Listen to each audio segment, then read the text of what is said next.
James Madison, fourth President of the United States. No one knows who he is for the most part. Have no idea he was the father of the Constitution. Everyone's proud of the Constitution. Everyone's proud of America's position in the world as the leader of freedom and the defender of rights. And that comes back in many ways to James Madison in the upstairs library, punching out the elements of the Virginia Plan that create a structure of government that provides for rule of law, that connects human rights and natural rights to property rights, all these things that make America great and that make wave after wave of people who come here be able to start a life anew. I would argue that this is one of the most important and historically significant rooms anywhere in this country. This is the room that in the spring of 1786, Madison sets out to solve a problem, and that problem was a failing system of government here in this very new country. This home is what the nation needs to know about so they can understand his role in the founding of this country. Montpelier was sold in 1844, and then the boyhood and retirement era home of President James Madison in Orange, Virginia, was later covered in pink stucco for years. Montpelier has a great story. The property came to the National Trust for Historic Preservation around 1984, but for a long time it languished a little bit because, yes, it's Madison's home, but the DuPonts had owned it since 1901, and they started off with the 22-room Madison home, but it wasn't big enough, and they added 33 rooms. We weren't, any of us, completely clear that that Madison home still existed in any way that was intact. They found out that an overwhelming majority, 90 or more % of Madison's original 18th and 19th century home was still buried in here. And so they embarked on a major restoration project in about 2004.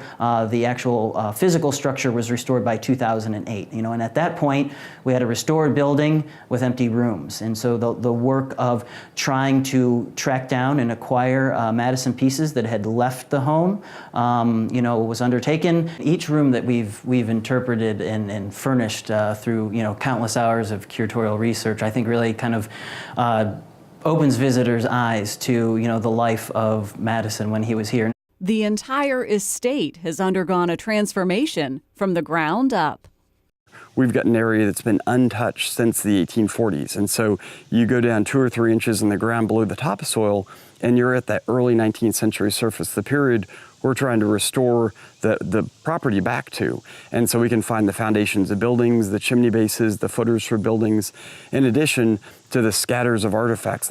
We really had a chance to do something other cultural institutions, I think, have come to a little bit slower or have been focused on other things, and that is telling about the other people who made Montpelier possible, and that's the 300 people who are part of the enslaved community.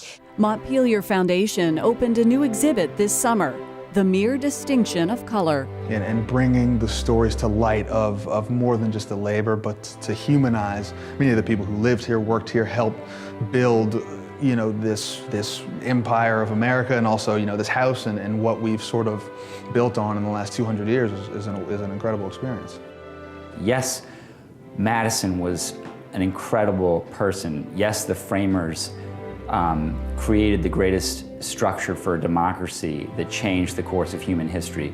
But the realities of slavery, both economically and legally and politically, weren't sort of an artifact of the past. They were actually built into our founding story. What we don't talk a lot about are things like this, that they were, families, wives and husbands, brothers and sisters. They formed communities, they went to church, they built things and bought things and, had money and an understanding of the world. Many of them could read and write.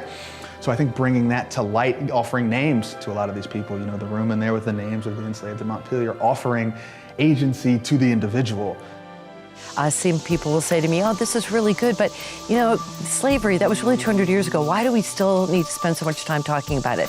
Or this exhibition can make me uncomfortable. Or, oh, I finally get it. I understand now kind of the feelings people had, the emotion behind that. Or people who are from the descendant community, this is so wonderful. I finally see myself in the American story. So many amazing stories from Montpelier, from recapturing this nationally historic home to a more diverse presentation of the national story.